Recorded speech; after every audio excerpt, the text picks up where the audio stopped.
Assalomu alaykum hammaga. Yana bitta kichkina maslahatcha berib o'tib ketamiz. Kimni shu 100 litrli akvariumi bo'lsa yoki 50 litrli akvarium yoki undan katta akvariumlar bo'lsa, o'sha tashqi filtratsiya bo'lmasdan ichki filtratsiya bo'lsa,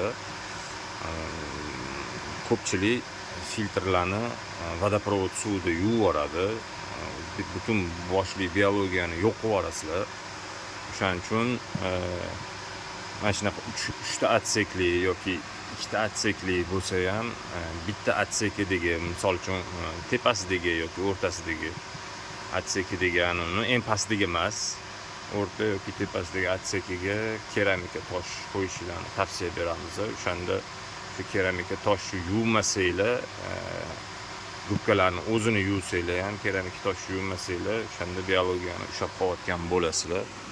Keramika toshlarimiz shulardan iborat. Shu toshlarni solib qo'ysanglar bo'ladi o'sha filtratsiyani ichiga. O'shanda sizlarda biologiya yo'qolib ketmaydi.